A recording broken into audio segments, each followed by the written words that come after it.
Eh bien, bonjour à tous pour cette troisième table ronde autour de la mobilité durable, avec les aspects, les enjeux, les lois, les normes, les obligations, les aides financières. Ce sont des sujets que nous allons traiter avec cette table ronde d'experts. Donc, on va faire une petite présentation de chacun. Et puis, je laisse la zapette aux intervenants au fil de l'eau. Voilà, bonjour à tous. Donc Daniel Kovac de e-mobility expert. Alors tiens, ça n'avance pas. Pourquoi? Hop. Comme ça marche. Elle est allumée? Ah oui, elle n'est pas allumée. Hop, voilà, c'est mieux. Voilà, donc e-mobility expert fait partie du groupe Odyssée, qui est un bureau d'études environnementales, développement durable, présent sur 9 secteurs en France. Donc on s'occupe de biodiversité, de tout ce qui touche à l'environnement, d'urbanisme et de mobilité. Et nous sommes également un organisme de formation Calliope. Donc là-dedans, la filiale e-mobility expert, donc spécialisée en électromobilité et infrastructure de recharge.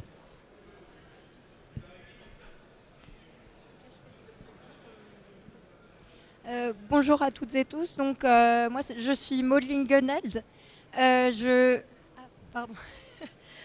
Donc, comme je disais, je suis Maud Lingenheld. Je travaille pour l'association Initiative Durable. Et plus spécifiquement, aujourd'hui, je vais vous présenter le défi JV, qui est un défi de mobilité durable dans le Grand Est.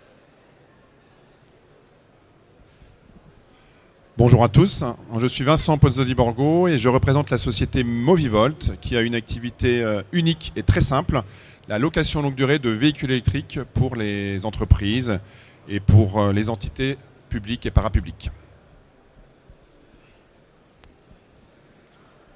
Oui, Hanno Klausmeier, directeur général de VEF Platform Services. On fait des projets d'électrification.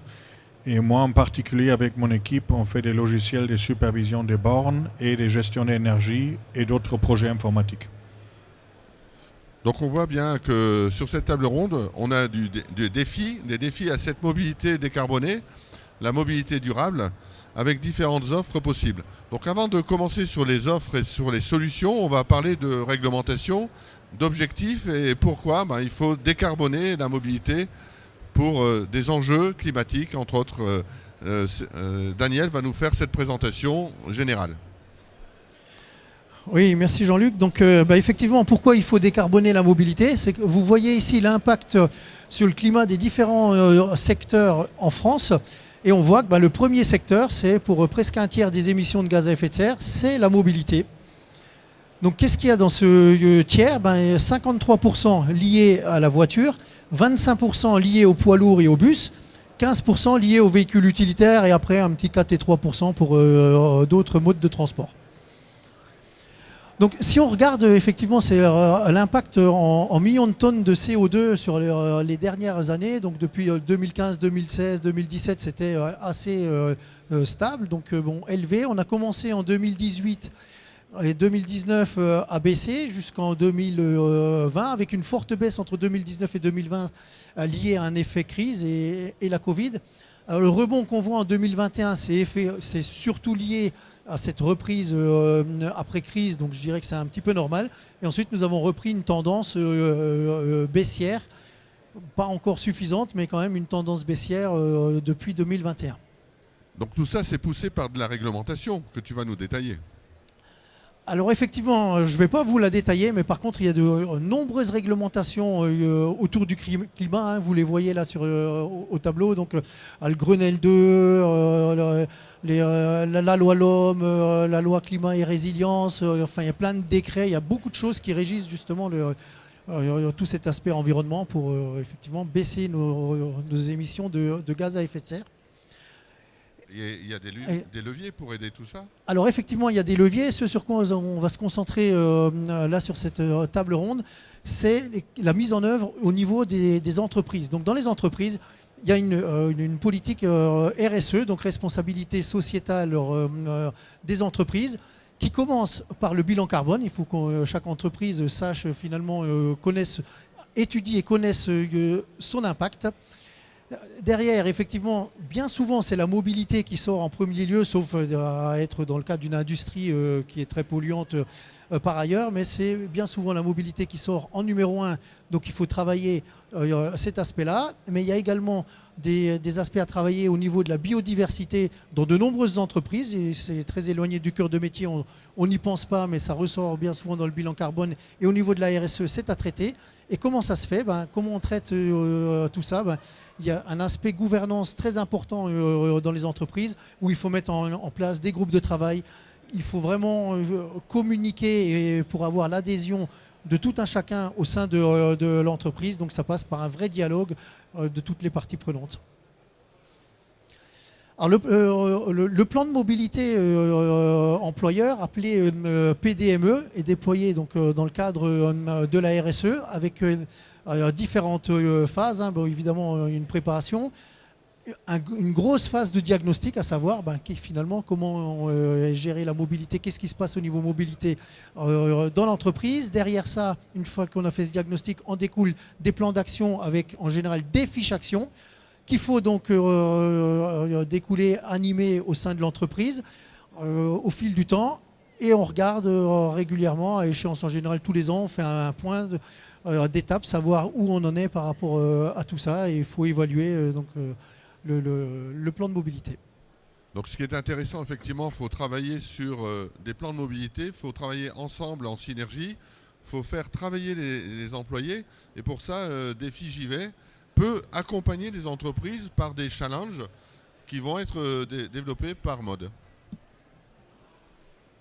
Oui, donc en effet, comme ça a pu être dit en introduction, il y a tout un tas de réglementations qui incitent les entreprises finalement à faire des efforts en termes de mobilité. Et nous, l'objectif avec le Défi J'y vais, c'est de proposer un format un peu plus ludique. Donc pour inviter en fait les salariés des entreprises et les écoliers également à décarboner leur déplacement quotidien. Donc, moi, je travaille pour l'association Initiative Durable qui est basée sur l'Eurométropole de Strasbourg.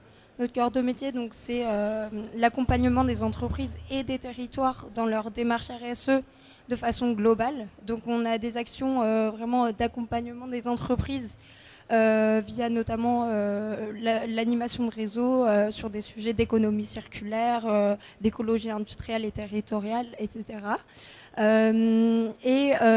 Donc, un peu une nouvelle activité qu'on a reprise l'année dernière, c'est l'animation du Défi J'y vais, qui est donc un défi de mobilité durable à l'échelle de la région Grand Est. Donc par exemple à Nancy, ce défi est proposé chaque année au mois de mai. Donc l'objectif, c'est vraiment de proposer un format ludique et donc pendant tout le mois de mai, que ce soit les salariés des entreprises ou les écoliers, donc ça va de l'école primaire aux étudiants en études supérieures, sont invités donc à effectuer leur trajet domicile-travail, domicile-école, avec des moyens de déplacement durables, alternatifs à la voiture en solo. Donc la spécificité, comme je disais, donc, en 2025, ça sera pendant tout le mois de mai. Et donc la spécificité, vous connaissez peut-être le défi Mais à vélo ou Au boulot à vélo qui existe à Strasbourg notamment. Donc il y a pas mal de défis comme ça qui existent un peu partout en France. Et la spécificité du Défi J'y vais, c'est qu'elle s'adapte vraiment aussi aux réalités des territoires un peu plus ruraux. Et donc c'est un défi qui est multimodal, c'est-à-dire que les salariés qui participent à ce défi, ils peuvent donc comptabiliser les trajets qu'ils effectuent, que ce soit en train, en bus, en covoiturage ou à vélo. Et ensuite, donc, comme je disais, le défi est aussi proposé aux écoliers. Donc voilà, là je vous ai remis une slide avec les territoires partenaires en 2024. Donc normalement vous devriez les retrouver en 2025. Donc c'est vraiment là les territoires sur lesquels, si vous habitez ou que vous travaillez sur l'un de ces territoires, ou en tout cas vous pourrez participer au défi. Voilà, donc n'hésitez pas si vous avez des questions. Je pense qu'il y aura peut-être un temps à la fin de la conférence. Voilà, et sinon vous pouvez retrouver Défi JV juste à gauche dans l'angle de la salle. C'est ça, sur le stand C34. Très bien, donc cette mobilité effectivement décarbonée passe également par des leviers. Là on va passer un petit peu plus sur le côté véhicule, mobilité, donc on va parler de véhicules électriques et marché du véhicule électrique. Alors effectivement, donc les entreprises ont des obligations de verdissement de leur flotte. Alors ça se passe en une obligation d'un certain pourcentage de véhicules propres dans le cadre des remplacements donc des nouveaux véhicules qui arrivent dans l'entreprise. Donc jusqu'en fin 2023, c'était 10% des renouvellements de véhicules qui devaient être en véhicules propres. Depuis le 1er janvier, c'est 20%. Et après, ça augmente crescendo. En 2027, ce sera 40% qui devront être des véhicules propres. Et en 1er janvier 2030, 70%. J'en profite pour vous rappeler qu'au 1er janvier 2035, sur le marché, on ne pourra plus acheter de véhicules équipés de moteurs thermiques. Donc ça veut dire même plus d'hybrides ou d'hybrides rechargeables. Le moteur thermique sera banni. Alors, on ne pourra plus acheter de véhicules neufs. Par contre, on a encore des véhicules qui vont être sur la route. Donc, bien sûr. Il y aura encore des stations de carburant. Voilà. Mais dans le cadre des renouvellements, effectivement, de véhicules neufs, on ne pourra plus avoir de motorisation thermique. Ce qu'il faut savoir quand même, aujourd'hui, c'est que 10%, 20% du renouvellement, ce n'est pas très engageant et contraignant pour les entreprises. Et il y a quand même 60% des grosses flottes de véhicules qui, aujourd'hui, ne respectent pas cette réglementation et ne sont même pas aux 10 ou maintenant 20% de véhicules propres dans leur renouvellement. Et là, comme on est dans le domaine du véhicule, on voit beaucoup aujourd'hui sur les médias les problèmes de l'automobile, du monde de l'automobile. Y a-t-il vraiment une baisse d'activité de la vente des véhicules, voire des véhicules électriques ? Alors une baisse, oui, globalement aujourd'hui le marché de l'automobile qui est en berne, mais ce n'est pas une baisse de vente des véhicules propres, c'est globalement le marché qui est en baisse.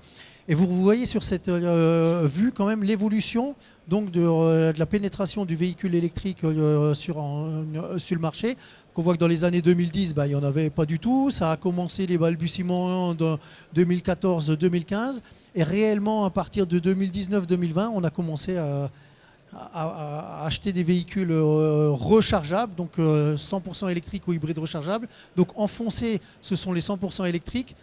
Globalement, 2 tiers des véhicules rechargeables et 1 tiers en hybride rechargeable. Donc à fin 2023, on était à 1,5 million. Aujourd'hui, là, on est en train de passer le cap. Ça, c'est des chiffres qui datent du mois d'octobre. Hein. On arrive au cap de 2 millions de véhicules rechargeables en circulation sur les presque 40 millions de véhicules roulants en France. Et quels sont les profils d'acheteurs sur ces véhicules rechargeables, hybrides, non rechargeables ? Alors aujourd'hui, la répartition donc, sur les véhicules 100% électriques, c'est plus les entreprises. Là, 54% des 100% électriques sont dans les entreprises. Ok, ça a tendance quand même à augmenter. Et pour les hybrides rechargeables, aujourd'hui, ils sont très grandement, majoritairement dans les entreprises aussi à 78%, c'est-à-dire que les particuliers achètent peu d'hybrides rechargeables par rapport aux entreprises, mais c'est en train vraiment de s'inverser, à savoir que les entreprises abandonnent le véhicule hybride rechargeable pour des raisons que je vais vous expliquer juste après. Donc on parle de technologie, on parle de véhicules, fabriqués en France, fabriqués en Europe, fabriqués dans le monde entier, donc les véhicules chinois. À la base, quand c'est fabriqué dans un autre pays, le véhicule a déjà une dette carbone. Et comment ça marche, cet écosystème ? Tout à fait. Alors si on regarde l'empreinte carbone, les émissions de gaz à effet de serre des véhicules, il faut prendre en considération tout ce qui rentre dans le cycle de vie du véhicule, de la fabrication jusqu'à l'utilisation et jusqu'à ce que le véhicule finisse finalement à la casse. Donc si on prend un comparatif pour un véhicule diesel, on va comparer aux différentes technologies. Donc ce que vous voyez en bleu, c'est l'impact de la fabrication, hein, la caisse, le moteur, thermique ou électrique, la batterie. Et effectivement, comme tu le disais Jean-Luc, c'est selon d'où ça vient, effectivement l'impact sera pas tout à fait le même. Donc si on regarde un véhicule diesel comparé à l'essence, ben, l'essence est plus émetteur de gaz à effet de serre, hein. Dans ce cas de figure, alors, ça dépend aussi des usages. Donc ça, c'est un cas client que nous avons étudié en particulier, mais globalement, les ratios dans toutes les entreprises sont ceux-là. Là, par exemple, ici, 28% d'émissions en plus avec un véhicule essence. Un véhicule hybride non rechargeable, donc l'hybridation classique, appelez-le full hybride ou n'importe, donc c'est pas rechargeable. Là, on est à peu près à la même référence que le diesel, voire même selon l'usage un petit peu supérieur au diesel. Donc finalement, on décarbone pas. Il y a le cas de l'hybride rechargeable, effectivement, qui est une fonction évidemment du véhicule, mais surtout fonction de l'usage. Et dans les entreprises, on s'est rendu compte que le véhicule hybride rechargeable n'était pas utilisé ou très peu en électrique. Il y a même des gens qui rendent le véhicule au bout d'une location longue durée de 3 ans avec le câble encore dans l'emballage d'origine, jamais servi. Donc en gros, il a roulé 0% en électrique. Et bien là, c'est une catastrophe en fait, parce que finalement, on décarbone rien du tout. C'est 21% d'émissions de plus que si on était resté sur le véhicule diesel. À partir de 30% d'utilisation en électrique, ça commence à s'équilibrer. Okay, et en fait, un usage à 30%, c'est déjà pas mal, parce que l'électrique sur les hybrides rechargeables, c'est que les petits trajets, à condition qu'on recharge systématiquement. Arrivé à l'entreprise, on recharge, à la maison, on recharge. Et dès qu'on fait de la longue route, on ne peut pas, donc forcément, ça plombe le modèle. Et pour que ça décarbone vraiment fortement, il faudrait l'utiliser à 70% en électrique. Ça, c'est possible que dans le cadre de véhicules qui ne font quasi jamais de longs déplacements. Vous partez une fois dans l'année en vacances du nord au sud, vous faites plus de 1000 km, 2000 km aller-retour, votre modèle, c'est impossible, vous n'arriverez pas à l'année à 70% d'usage en électrique, c'est pas possible. Voilà, donc c'est pour ça que les entreprises aujourd'hui reviennent de l'hybride rechargeable, parce qu'elles se disent, en fait, on ne décarbone pas, et vous verrez que l'impact sur le coût pour l'entreprise est du même acabit. Pour le véhicule électrique, effectivement, c'est celui qui décarbone fortement. Alors, vous voyez qu'en bleu, il y a un impact plus important à la fabrication. Effectivement, quand on dit le véhicule électrique, oui, c'est pas écologique. Effectivement, c'est peut-être pas écologique au moment de l'achat à la fabrication, parce que le véhicule a une dette carbone. Il a émis plus de gaz à effet de serre dans le cadre de sa fabrication, mais après, il émet quasi plus rien. Et selon qu'ils viennent de Chine ou qu'ils soient fabriqués en Chine ou en Europe, effectivement, là, il y a une 10% d'impact, il y a une différence de 10% à peu près. On voit qu'il y a de nombreuses études, il y en a certaines qui sont affichées là, qui ont été faites en France et en Europe. Globalement, chacun y va de son étude, mais les résultats ils sont sensiblement les mêmes.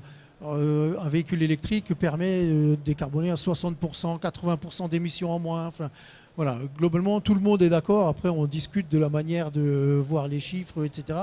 Mais il n'y a aucune étude qui montre que, par exemple, que ça ne décarbone pas ou que ce ne soit pas écologique. Donc ça, le véhicule électrique qui n'est pas écologique, c'est de la fake news, quoi. Alors imaginez effectivement un véhicule thermique. Finalement, à l'achat, effectivement, il a peut-être un peu moins pollué au moment où on l'achète, mais derrière, c'est comme si vous traîniez une remorque de 10 000 tonnes, de 10 tonnes de carburant que vous allez utiliser sur la durée de vie de véhicule sur à peu près 20 ans ou 250 000 km. Donc, on parle de véhicules, on parle de coûts, d'exploitation, on parle de TCO. On va revenir sur le sujet du TCO après sur les aspects location de véhicules. Mais est-ce que tu peux nous expliquer ce que c'est le TCO? Oui. Alors le TCO, c'est un terme anglais, Total Cost Ownership. Finalement, c'est le coût de détention du véhicule. Donc ça veut dire que c'est le coût global du véhicule pour l'entreprise, le temps qui reste dans l'entreprise. Alors ça comprend évidemment le loyer ou le prix d'achat quand on achète le véhicule. Il y a une notion de valeur résiduelle, c'est-à-dire la valeur qu'aura le véhicule quand l'entreprise va s'en séparer ou terminer le contrat de location pour le renouveler. Il y a les coûts de financement, donc ça c'est ce qu'on appelle les coûts d'acquisition. Mais il n'y a pas que ça dans ce fameux coût de détention. Il y a également les coûts d'entretien, de pneumatiques, les réparations, donc finalement tout ce qui concerne la maintenance. Il y a les coûts d'assurance, il y a les coûts de carburant ou d'électricité, le cas échéant.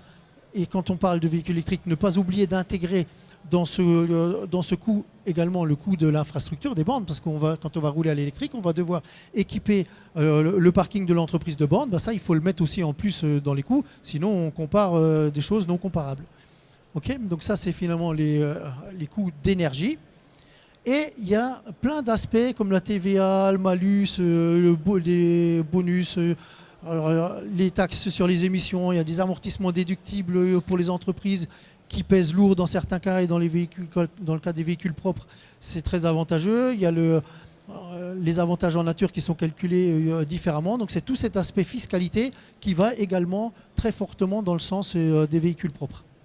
Et donc, rouler en électrique coûte vraiment plus cher ? Alors justement au niveau coût, on retrouve un peu la même chose que sur les émissions de gaz à effet de serre. Si on compare une 3008 diesel qui est aujourd'hui la plus répandue en véhicule de fonction par exemple dans les entreprises, à un hybride rechargeable, dans le cas d'usage en question ici, l'hybride rechargeable, ça c'est le cas à notre maison mère Odyssée, société, développement durable, très orienté, environnement, les gens sont vraiment impliqués et rechargent dès qu'ils peuvent leur véhicule hybride rechargeable. Donc on est vraiment dans un cas d'usage optimum. Merci Jean-Luc. Et malgré tout, chez nous, un hybride rechargeable nous coûte 5% plus cher que son équivalent diesel avant. Quand on passe sur un véhicule électrique, là, globalement, on gagne 25%. Dans notre cas, dans notre situation, donc c'est quand même important aussi pour l'entreprise en termes de TCO, ça coûte vraiment moins cher. Un petit focus sur les véhicules utilitaires, on en a aussi chez Odyssée.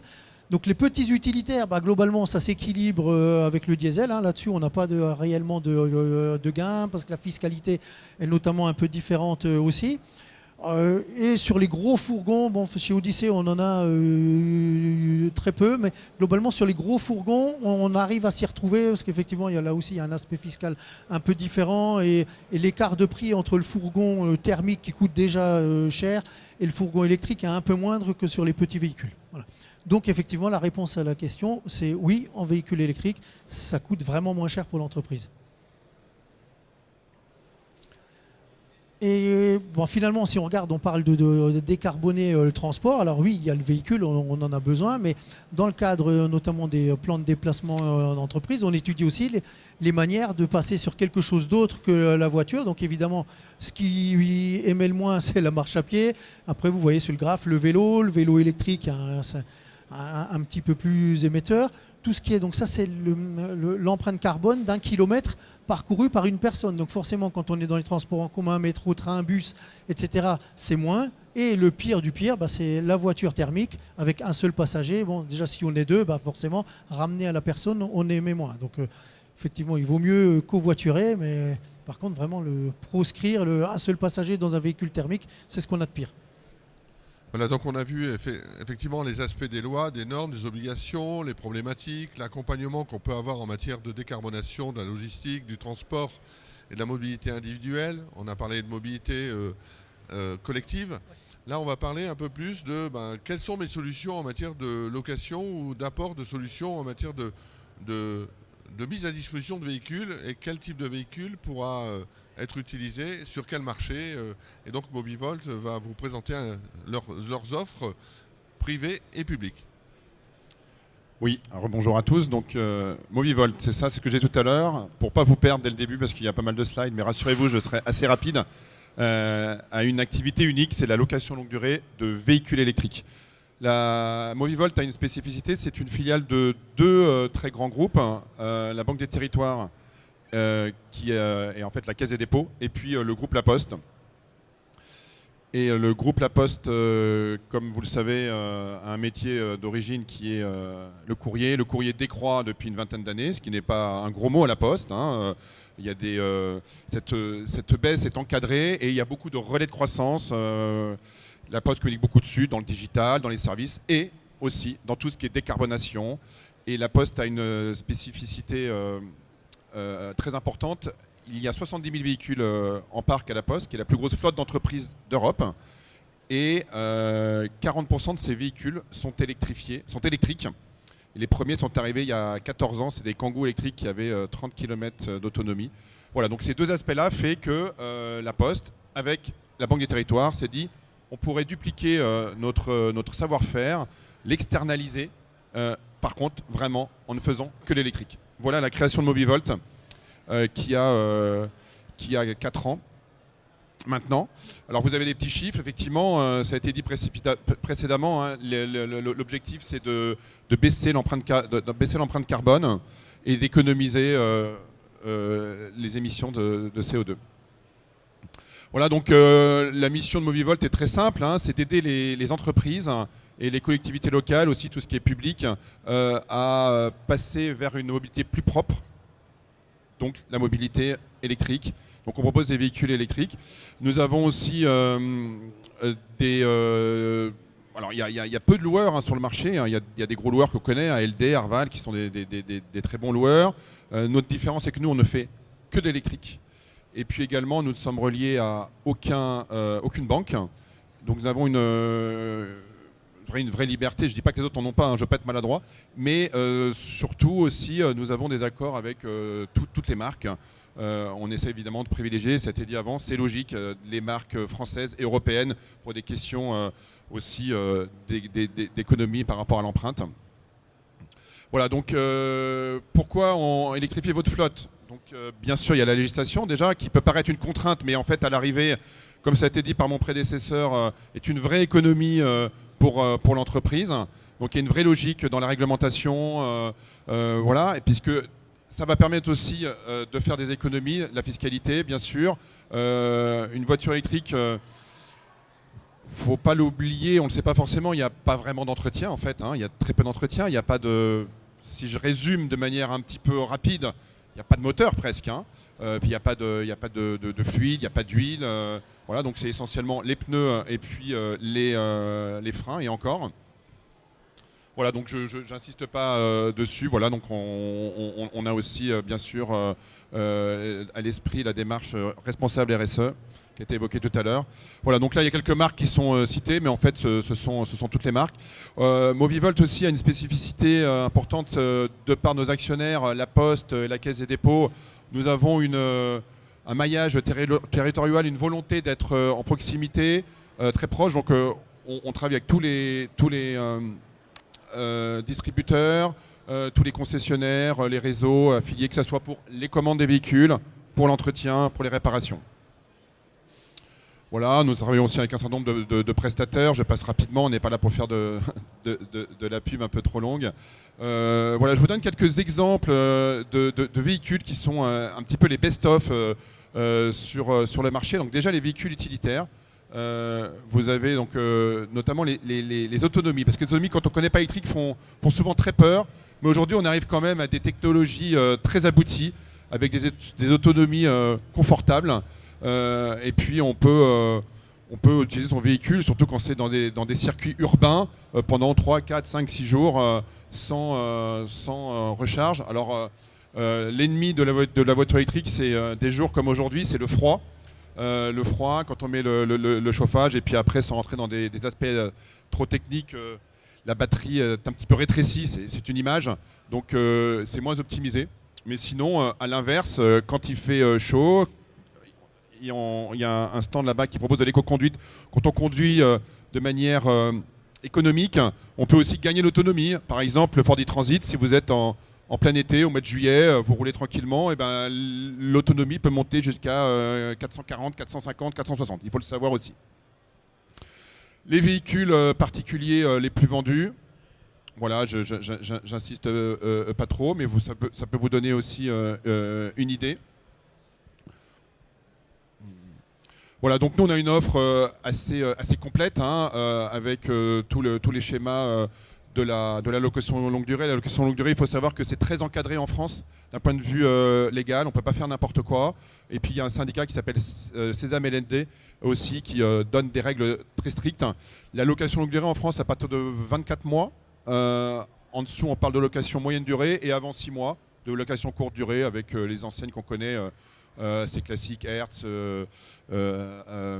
Sixt, Robcar, etc. Voilà, donc je ne rentre pas trop dans les détails, mais quand vous avez un véhicule, pour 4 ans par exemple, vous n'avez aucune question à vous poser. Quand il y a une révision à faire, eh ben, vous l'amenez chez le concessionnaire de votre choix, et c'est pris en charge, en l'occurrence là, par Movivolt. Pareil pour les pneus, pareil pour l'assistance, si vous tombez en panne, vous êtes dépanné. On vous propose un véhicule de remplacement. Voilà. Et on a également une petite spécificité. qui était très demandé au début de Movivolt, qui l'est beaucoup moins maintenant. Vous allez comprendre pourquoi. C'est l'offre Switch, c'est-à-dire qu'une voiture de fonction, l'été, vous partez en vacances avec votre famille, vous allez aller au bout de la France, on va dire par exemple à Nice. Ça fait beaucoup de kilomètres, on se dit pour les recharges ça va être compliqué, c'est hasardeux. Donc nous on propose un véhicule thermique pour cette période-là, 1 mois par an à peu près. Voilà, mais aujourd'hui ça n'a plus vraiment d'intérêt parce que les véhicules ont gagné de manière spectaculaire en autonomie. Voilà. Voilà, j'insiste pas trop, je viens d'en parler déjà. Voilà, donc effectivement, la location longue durée pour les entreprises, c'est très intéressant parce que ça permet d'avoir des coûts maîtrisés, connus à l'avance. Pendant les 4 ans, vous avez un loyer par exemple de 462 €, et bien ça sera 462 €.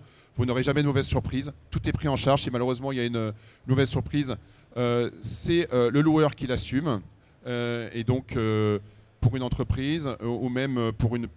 On a aussi pas mal de clients qui sont des professions libérales ou des petits commerces, des opticiens, des épiceries. Ils ont 1, 2 véhicules. Et ben c'est quand même important de savoir que pendant 4 ans, 5 ans, ils ont ça dans leur budget et il n'y aura pas de mauvaise surprise. Alors là, ça rejoint un petit peu ce que disait mon camarade tout à l'heure sur les marchés les chiffres de 2023, ou sur le marché du VUL, 8% des matriculations sont des véhicules 100% électriques. Donc c'est quand même important. C'est quand même important. Je ne rentre pas trop dans les chiffres, hein. C'était un petit peu dit avant. Voilà, donc quelques chiffres aussi clés. Quand on parcourt 30 km, c'est la distance moyenne pour un véhicule électrique avant de rembourser sa dette carbone. Vous voyez, c'est assez vite accompli. Et puis 63 km, c'est la distance quotidienne parcourue par un véhicule utilitaire léger. Donc en fait, ces chiffres veulent dire qu'il ne faut pas avoir peur de l'autonomie, parce que très souvent, nous... Dans nos clients, dans nos partenaires, il y a vraiment le stress. Mais je vais tomber en panne, comment je vais recharger, comment vont faire mes collaborateurs. En fait, aujourd'hui, c'est plus vraiment un sujet. Et je rajouterai aussi un chiffre. Là, c'est plus pour les particuliers. Il faut savoir qu'un Français, en moyenne, pour aller à son travail, amener les enfants au sport, pour ses activités personnelles, fait en moyenne 47 km. 47 km par jour, c'est pas beaucoup. Eh bien, un véhicule électrique fait tout à fait l'affaire. J'espère que je ne suis pas trop long, il y a beaucoup de slides, on est bientôt à la fin. Voilà, donc là, on revient encore sur ce qui a été dit tout à l'heure, c'est-à-dire toute la réglementation. Je ne vais pas vous noyer avec ça, mais effectivement, il y a une réglementation. Encore une fois, j'insiste beaucoup là-dessus. Elle peut paraître contraignante, mais en fait, c'est un vrai atout. Et en fait, c'est du gain, mais très rapidement, au bout de la première année, vous êtes déjà gagnant. Et puis, effectivement, il y a aussi toute la contrepartie, là, pour le coup, qui est beaucoup plus visible et qui est immédiate, c'est les avantages fiscaux. Même si, effectivement... les ZFE ont été un petit peu reculés, voilà, mais bon. Alors là, un TCO, donc je ne redonne pas la définition. Là, entre 2 véhicules thermiques, je vous laisse regarder. Donc, un véhicule thermique va être à l'achat, là, c'est un véhicule qui est à 43 872 €. C'est un Ford e-Transit. Hein. Le Ford Transit, c'est vraiment le véhicule utilitaire qui cartonne, si vous me permettez l'expression, depuis 2 ans sur le marché. C'est Ford, hein, c'est très renommé dans le domaine. Et effectivement, leur dernier modèle est particulièrement abouti. Donc il existe en thermique, il existe en électrique. Il coûte 15% plus cher à l'achat en électrique. Mais quand vous détaillez tout, eh bien, l'électrique est nettement plus intéressant à l'arrivée. 776 € contre 660 €. Je ne rentre pas dans les détails, effectivement, mais vous pouvez regarder par vous-même. La même chose avec un véhicule particulier, donc le Renault Scénic et le Renault Austral. Là, c'est encore plus spectaculaire. Par rapport à la slide d'avant, on a inversé. Hein. C'est le véhicule électrique qui est le premier. Donc voilà, je vous laisse prendre connaissance. Et notamment, il y a un aspect fiscal sur les AND qui est très porteur. Enfin, le Le plus important, c'est la partie carburant, enfin énergie en l'occurrence, de recharge. Et puis après, il faut savoir qu'en plus, si... Alors nous, on fait de la LLD, mais les véhicules après continuent à vivre. Hein. Si vous faites de la LOA ou si vous voulez racheter le véhicule, même hors LOA, la LOA c'est location avec option d'achat. Donc au bout de 4 ans, par exemple, donc vous conservez le véhicule. Mais là, vous faites des économies qui sont faramineuses, que comme je disais tout à l'heure, il n'y a quasiment aucun entretien sans un véhicule électrique. Voilà, donc on accompagne tout tout le monde dans le projet. Hein. Nous, moi, parfois, ça m'arrive d'avoir des clients qui viennent me voir et qui veulent tel véhicule. Ils sont déjà axés sur leur véhicule. On étudie ensemble, puis on se rend compte qu'en fait, ce véhicule n'est pas adapté. Donc, c'est pas que je veux les décourager s'ils ont un rêve, bien sûr. Mais voilà, nous, on est là pour les aiguiller vers le véhicule qui sera le plus adapté à leur usage et à leurs besoins. Il faut savoir que tous les véhicules électriques ne sont pas adaptés à toutes les situations. Maintenant, il y a des gammes qui sont quand même très larges. Voilà, donc nous, on est vraiment dans cette démarche et notre indépendance par rapport aux constructeurs automobiles et par rapport aux banques nous donne cette largesse et cette indépendance.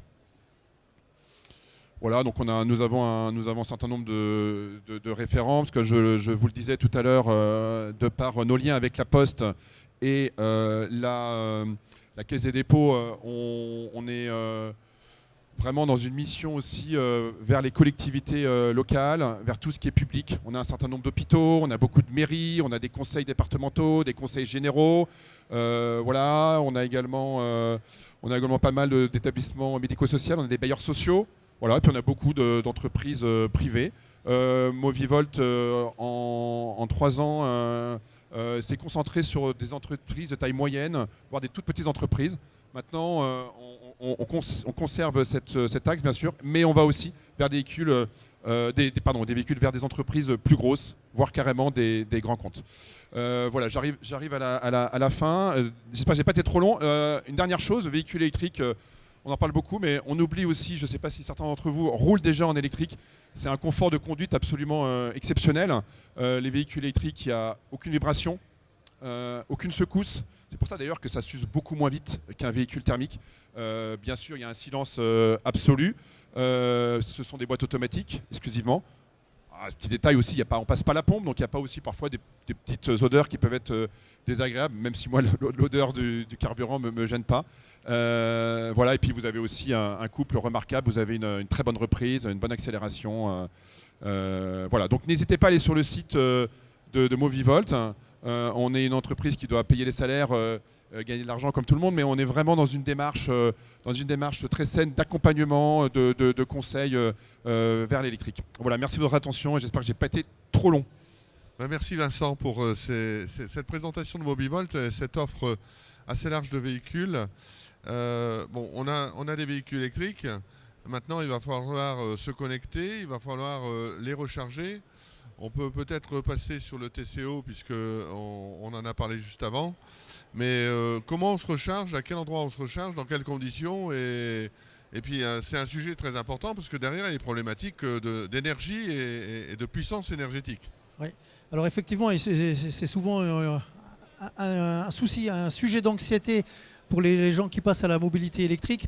Donc sachez que globalement, il y a 3 cas d'usage. Donc la recharge principale qui se fait soit à domicile ou au travail, qui pour les gens qui n'ont pas de place de stationnement attitré ou de garage ou de solution de recharge à domicile, la charge principale peut aussi se faire en voirie dans la rue. On a la recharge qu'on appelle occasionnelle ou d'opportunité ou recharge à destination. Donc c'est quoi? C'est que je vais faire mes courses, je vais au restaurant, à la salle de sport, au cinéma. Il y a des bornes sur le parking, j'en profite pour faire une recharge. Et le 3e cas d'usage, c'est la recharge en itinérance, où là, effectivement, je fais de la route, j'ai pas assez d'autonomie pour arriver à ma destination, pour un commercial, pour faire sa tournée.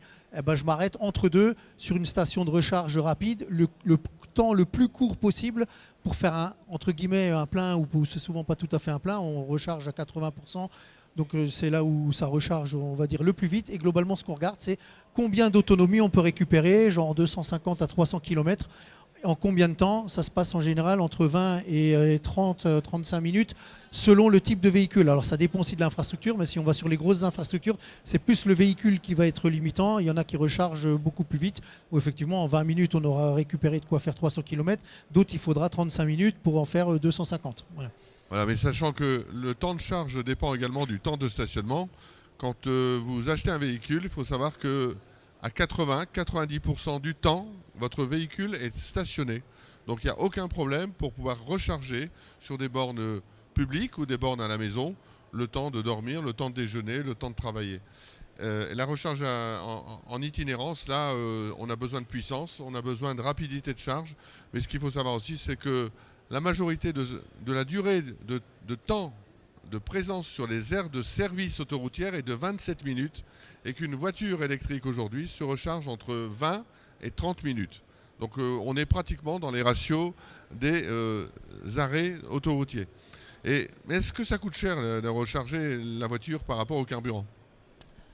Alors les coûts sont variables, hein. On a une référence en diesel et en essence, ça coûte à peu près la même chose un peu partout. C'est plus cher aussi, hein, le diesel et l'essence sur l'autoroute.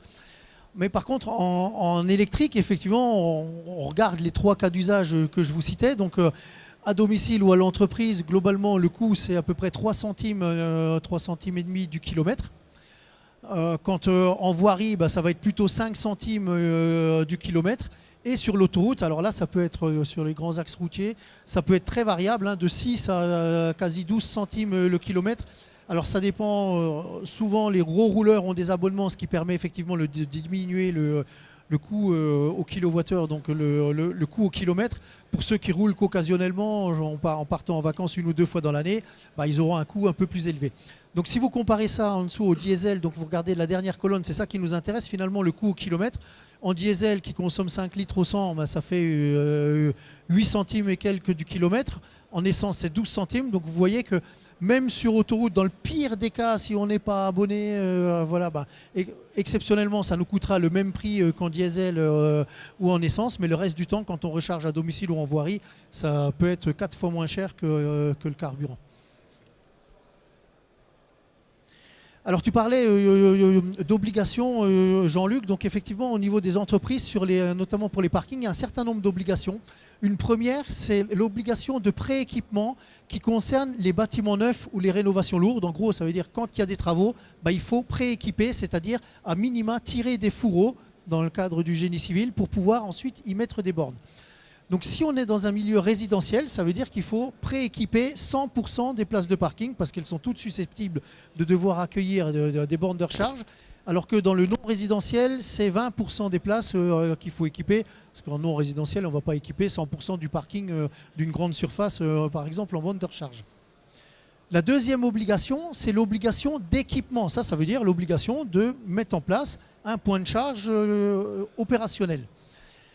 Alors ça, c'est assez compliqué au niveau de la réglementation. Il y a beaucoup de cas de figure. Globalement, retenez qu'à partir de 20 places de parking, il faut équiper. Il faut un point de charge par tranche de 20 places de parking. Donc globalement, 5% des places de parking doivent être équipées. Pour le 1er janvier 2025, donc c'est là tout de suite, hein, dans quelques semaines. Et bon, les TPE-PME sont exonérés, puis après il y a effectivement des cas spécifiques, donc ça demandez-nous et on étudiera votre cas et on regardera comment il faut équiper dans votre entreprise. Il y a une troisième obligation qui est celle d'installer des ombrières photovoltaïques. Alors ça concerne les parkings un peu plus importants, donc à partir de 1500 m², c'est globalement 80 places de parking. Il faut équiper 50% de la surface des places de stationnement. Donc s'il y a 80 places, il faut équiper 40 places de parking d'ombrières photovoltaïques. Alors les délais, il y en a 2 en fait pour les parkings moyens, on va dire de 1500 à 10 000 m². C'est un délai un peu plus lointain au 1er juillet 2028. Par contre, pour les grands parkings de plus de 10 000 m², ça concerne essentiellement les grosses structures qui quelque part ont une capacité d'investissement. Là, le délai actuellement est fixé au 1er juillet 2026. Il se peut que ça soit un peu repoussé parce que ça va quand même très vite. C'est des travaux lourds qui prennent du temps. Donc bon, c'est vrai que c'est un peu chaud pour le 1er janvier 2026 pour ces grandes structures. Il y a des cas de dispense également qui existent, donc c'est pareil, ça s'étudie Mais bon.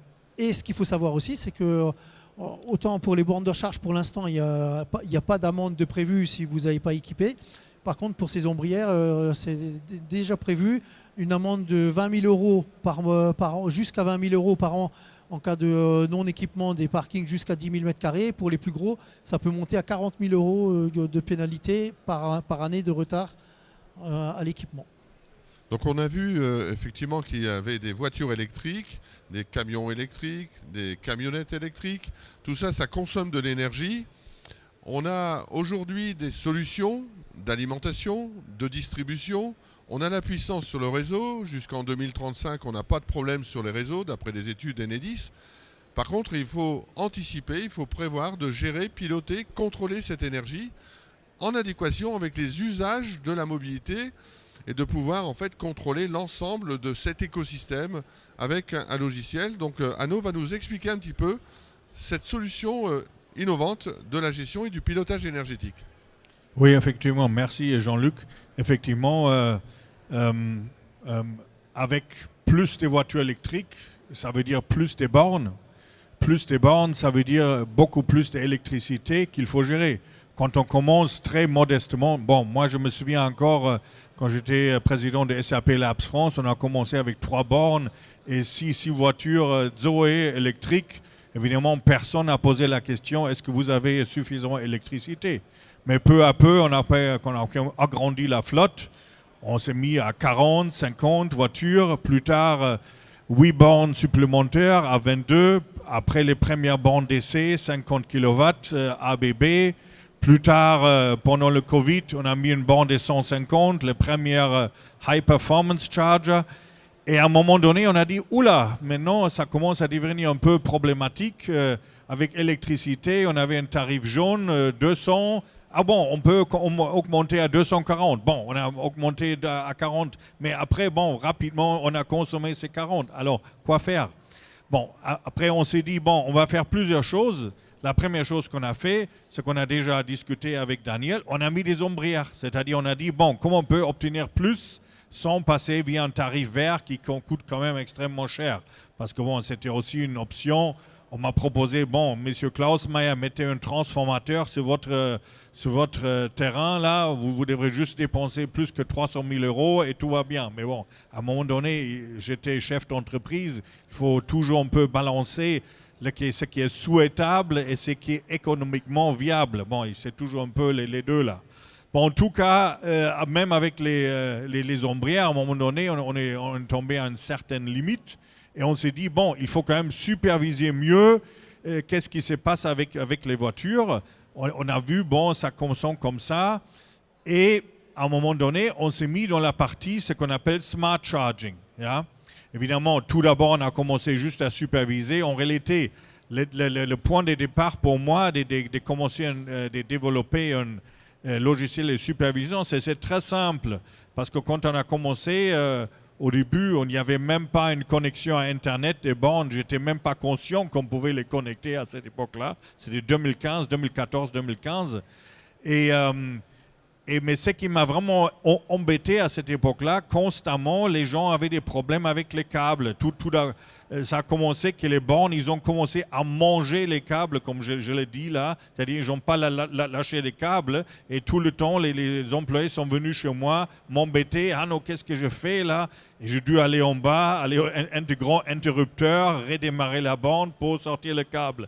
Et bon, on peut faire ça 1, 2, 4 et même 10 fois. À un moment donné, je me suis dit, ça ne va pas comme ça.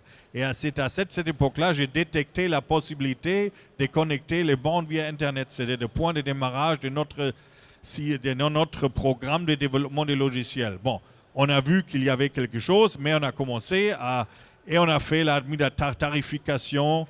On a mis supervision pour tous les bornes. On a mis un système d'autorisation. Plus on a connecté les bornes, on s'est rendu compte qu'on était obligé de mettre un système d'itinérance pour que les employés puissent se recharger ailleurs, un système de tarification. Nous avons connecté Stripe, plus. Mais, et la recharge à domicile des salariés. Oui. Également, nous avons introduit la recherche à domicile. C'était aussi une idée qu'on avait à cette époque-là, de dire pour gagner un peu plus des kilowatts, c'est-à-dire j'ai poussé les employés de charger chez eux à la maison. Évidemment, aucun employé va charger à la maison s'il peut charger gratos dans l'employé, il doit payer chez eux. Alors qu'est-ce qu'on a fait? On a connecté des systèmes de dépenses à notre système de supervision. C'est-à-dire avec 2 clics, l'employé a pu se faire rembourser ça. Ça, on a mis en place en 2019. Et comme ça, j'ai gagné énormément de kilowatts pour mon installation. Mais bon, à un moment donné, 2018-2019, à cette époque-là, comme président, j'ai décrété, on peut aussi se prendre des exemples des politiciens français qui travaillent avec des décrets. Alors des décrets, c'est bien. J'ai décrété, il n'y a plus de voitures thermiques. À partir de 2019, les employés pouvaient juste commander des voitures électriques ou voitures électriques. Voilà. Pour un peu digérer la pilule, j'ai quand même pris d'autres mesures, entre autres, on a parlé un peu d'autonomie. Bon, l'autonomie, en réalité, je l'ai résolu relativement facile à cette époque-là. J'ai juste déclaré un autre décret. Je dis, messieurs, dames, vous pouvez commander des voitures électriques. À petite condition, il faut avoir une batterie de minimum 60 kWh. Si on fait le calcul, une voiture électrique consomme sur 100 km entre 15 et 25 kWh. Minimum, à cette époque, on pourrait minimum faire 300, voire de temps en temps 400 km, qui est absolument suffisant. On a partagé des cartes, des IMSP, des cartes d'itinérance pour faire un peu le paquet complet. Bon, en tout cas, ce qu'on a fait là, et ça c'est la partie charge intelligente là, on s'est mis dans la partie smart charging. Et pour vraiment gérer, pour vraiment assurer que tout le monde soit chargé, même si on n'avait pas suffisamment de puissance. On a vraiment commencé à cette époque-là de voir un peu les critères, quels sont les critères pour correctement charger les véhicules. Et un des grands critères, c'était à cette époque l'heure de départ, et l'autre, c'est la partie partage équitable. Bon, aujourd'hui, j'ai quitté le groupe SAP. Aujourd'hui, il y a de nouveaux challenges qui ne sont pas les mêmes qu'autrefois. Aujourd'hui, à mon avis, les challenges, c'est ça, ce qu'on voit là-bas. Regardez les grands camions, des Volvo. Là, on ne parle pas des batteries de 60 kWh, on parle des 400. Ou même là, je pense, les Iveco, là, il a une batterie de 738 kWh, là, le grand Iveco. Je pense que les Semi et Tesla, même plus. Mais pour l'instant, il n'est pas commercialisé ici en Europe. C'est-à-dire là-bas, on a d'autres problèmes qui s'ajoutent à la problématique qu'on avait avec les voitures. Entre autres, avec ces monstres-là qui consomment beaucoup d'énergie, on a beaucoup de bornes d'essai et des BC qui délivrent vraiment pratiquement, constamment, 250, 350, même 400 kW via CCS. Demain, on parle déjà des MCS. Là-bas, on parle des 800 kW, même 1 MW qu'on peut délivrer. Et une fois, j'ai assisté à une petite session qu'on a chargé un Mercedes e-Actros et j'ai vu le 1 MW. C'est quand même des puissances énormes. Et pour ça, on est obligé d'avoir vraiment une smart charging qui vraiment tient la route. Qu'est-ce que je veux dire avec ça? C'est-à-dire, l'évolution qu'on a vue avec les voitures, et maintenant via les bus, via les fourgons, via les camions, a poussé que notre logiciel s'adapte aux nouvelles exigences. C'est-à-dire, on est devenu beaucoup plus professionnel pour prendre en compte les demandes professionnelles. Entre autres, ici, ce qu'on a fait, une intégration avec Power BI. Tous les grands groupes aujourd'hui, ce qu'on appelle les Fortune 500, utilisent Microsoft Power BI. C'est pour ça qu'on a fait, parce que les gens veulent avoir leur propre rapport, etc., leur propre état pour voir comment ça marche la flotte. C'est-à-dire on a mis des outils flexibles pour que les clients peuvent eux-mêmes se développer les états dont ils ont besoin. Un autre point où on a vraiment beaucoup investi, c'est la partie sécurité. On a déjà vu des problèmes. Bon, je pense que les dangers viennent de plusieurs endroits, mais je veux juste nommer deux sources des problèmes. Le premier, c'est, bon, ce sont les voyous. Yeah? Ils ont commencé à coller sur les bornes des codes barres pour que vous mettiez la carte de crédit et vous chargez un peu dans le nirvana, dans le rien là. Mais juste pour eux, qu'eux peuvent prendre un peu de l'argent de vous. Ça, c'est le premier problème. Deuxième problème, et ça a à voir avec la Russie, etc. et tous ces gens-là, on a vu que ces gens-là se sont mis dans les bornes. Yeah? Et pour ça, nous, on a vu, il faut vraiment faire un effort beaucoup plus de professionnalisation et mettre beaucoup plus de sécurité. Dernièrement, nous avons commencé à faire des penetration tests, ça veut dire des tests qui sont faits par des gens spécialisés qui ne font pas autre chose, juste ils essaient d'entrer dans votre système, qui a relativement bien marché. Ils ont quand même trouvé une faille qu'on a déjà fermée, mais c'est ça qu'on fait, entre autres, le single sign-on pour un grand client. Et un peu pour terminer cette présentation, avec les bus, avec les camions, avec les fourgons, les gens veulent évidemment savoir où est ma voiture, qu'est-ce qui se passe avec les voitures et avec les véhicules. Et en réalité, il faut toujours voir les deux. Il faut voir la borne et aussi le véhicule. Il faut contrôler les deux. Et en même temps, s'assurer que la flotte bouge d'une façon optimale et en même temps qu'on a suffisamment d'énergie, d'électricité pour couvrir tous les besoins. Voilà, je vais m'arrêter ici. Je pense qu'on a déjà trop parlé. Merci. Très bien, merci Anno, en tout cas pour cette présentation de la supervision. Donc on constate qu'on est dans un écosystème qui doit prendre en considération des tas d'éléments techniques, stratégiques, réglementaires, fiscaux, des aides financières, des problèmes sur l'énergie, des problèmes sur l'accessibilité, la visibilité, des changements d'usage, parce qu'on parle de changement de paradigme des usages de la mobilité. Donc c'est un écosystème sur lequel cette équipe peut vous accompagner en tant que loueur, en tant que prestataire, en tant que conseil. En tout cas, n'hésitez pas à nous rencontrer sur le salon, à échanger avec nous. En tout cas, je vous remercie pour votre attention, votre participation. Et on est à votre disposition pour toute question autour de cette mobilité décarbonée.